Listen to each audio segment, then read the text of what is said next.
I heard the streetcar before I saw it. The clang, clang, clang of the little yellow Michigan Avenue trolley, its green and red lights blinking as it hit the bumps in the track, carried through the cold air.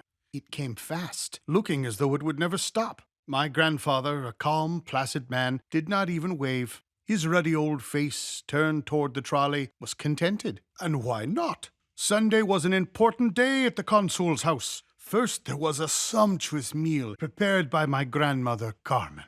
Then, repairing to his upstairs study with his two grandchildren, the consul spent a joyful hour listening to NBC Symphony with Arturo Toscanini conducting. Then, dressed in our Sunday clothes, we walked to the corner of Michigan Avenue and 12th Street, across from Agnello's Latin American garage, and awaited the regal transport of one of the Tampa Electric Company's streetcars to take us to the Tampa Theater to see a first-run movie. Now the familiar red and green lights came into view. At this hour, the trolleys coming down Franklin Street would usually be lined up end to end, and your car would not be visible until it just pulled up to the corner. The glass doors opened with a bang. A little wooden step descended, and, grabbing an iron railing, you would pull yourself up into a familiar and comfortable car. The first thing you noticed was the smell, a faintly electrical smell, yet it was a clean, clear smell. So unlike the exhaust fume smell of a bus. There were no fumes in a Tampa electric jewel. Pure, clear Tampa air, and always the faint evidence of electricity. My grandfather would hand the conductor a quarter.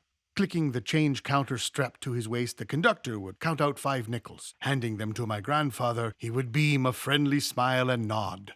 My grandfather would let me sit next to the window, my favorite seat, to watch our progress down Franklin Street as its dives and juke joints passed by.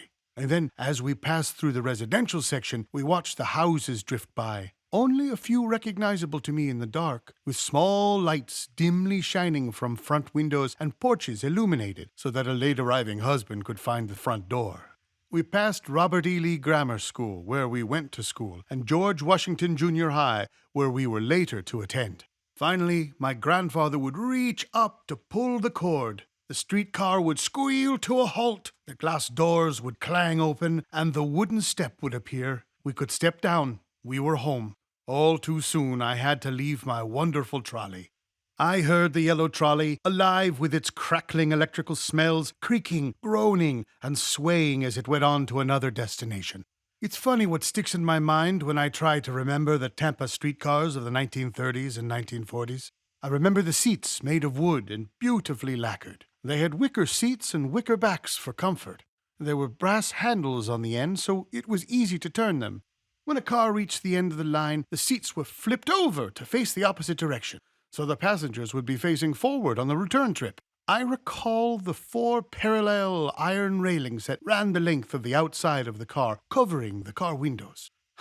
I could never figure out whether they were there to keep the passengers from falling out or to keep freeloaders from jumping in. But all it meant to me was an effortless means of propulsion, since it furnished a dandy grip when I rode a bicycle alongside the streetcar. With good luck, one could make it from Ybor City to downtown Tampa without having to pedal once. There was no corner of our community that wasn't accessible to the little yellow streetcars of my youth. They were our perfect and complete circulatory system. We went to school on them, went to work, to dances, to movies, to the downtown shopping areas, to Sulphur Springs to swim, and to Ballast Point to enjoy the factory picnics. The greatest bargain in town was the long ride down Bayshore Boulevard for a nickel. As the streetcar picked up speed, the refreshing wind off the bay would whip through the open windows of the car, creating the excitement of anticipation, for you could taste the salt in the air, and by the time Ballast Point hove into view, you were ready to jump into the bay. The ride home was equally delicious. The crowd had eaten and drunk their fill, and were relaxed, happy, and carefree. Momentarily, the economic worries of the Depression were on hold. Singing would break out, and spirits soared. The clacking of the wheels and the humming of the wires seemed to accompany the mirthful voices. In all my years of enjoyment aboard a trolley, I wish I could tell you one story of romance. Of the many functions the trolley served, a love transport it was not. They were too open, too well lit to do young lovers any good. If you got to put your arm around your date or hold hands, you were doing good.